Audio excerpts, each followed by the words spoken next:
Yo, what's up mga idol, no? So for today's video is magdi-DIY tayo ng microphone ng SJ Cam natin. So ito. So mostly sa mga stock na microphone nito guys is sobrang garalgal ng hangin, no? So ngayon magdi-DIY tayo. So ito yung mic ko. So i-DIY natin to. Gawin natin tong wind noise eliminator mic. So ang kailangan lang natin, meron tayong electrical tape, itong microphone, tsaka microfiber cloth. So ito guys, may ginupit na ako. So kasya to sa mic nya. So una natin gagawin, tatanggalin lang natin tong foam nya. So yan, tinanggal ko na yan. So ito yung mic nya. Kita nyo ba? Yan. Ito yung mic nya. Napaka-sensitive dito guys.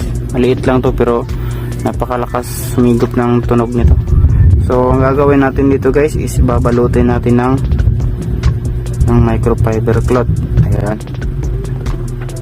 Tapos i-tape natin ito. Ayan, balat na siya. Tape natin.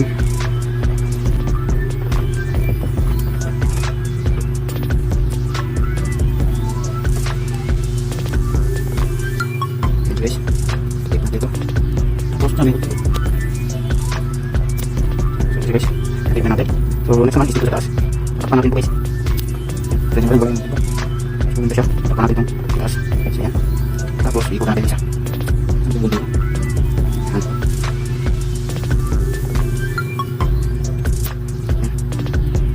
So katap nyan, balik na natin tong foam nya. So yan.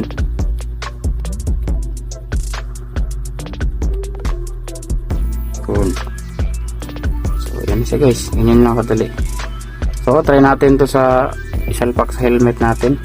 So ganito yung setup ng helmet ko guys. Gunting. So ito yung helmet ko. Yan. So dito ko yung nilalagay sa ilalim. May ano ako dyan, may sabitan ako. So ginagawa ko, wait lang. Hirap talaga guys, napukulang cameraman. Yan, sinasabit ko yung mic dito sa loob.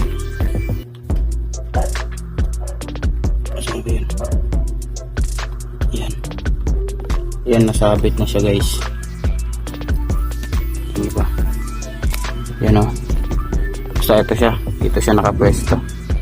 So yun, gagapang tong cable wire dito.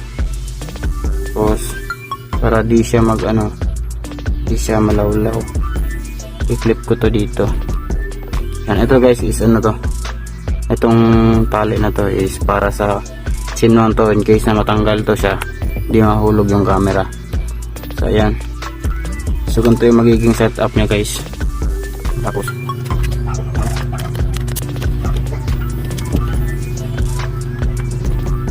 kung natatanong kung ano yung ako sa sa camera ko, bakit nasasaksakan ng microphone kahit may waterproof case. So ayan, binutas ko siya dito guys ng ganito. Ayan o. Tapos etong yung USB type na mic ko, nilagyan ko siya ng cover ng pito ng mugs. Ito siya, dalawa to siya, ginawa kong ganyan para mag-fit siya dito sa butas para di pasukin ng tubig, lalo na pag umuulan. Ayan. So yan, tamang press lang. So ayan, makikita nyo guys. Oh, ayan, fit na fit siya sa butas. So di na siya papasukin ng tubig. So ayan guys, try natin tong mic na to kung gumana ba siya ng ng DIY natin. So let's go.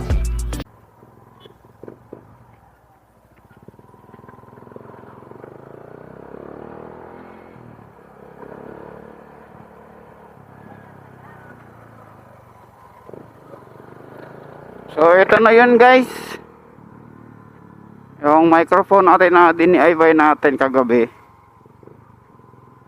So ito na siya. Try na natin sa highway. So ito, naka close visor ako. Naman takbo lang.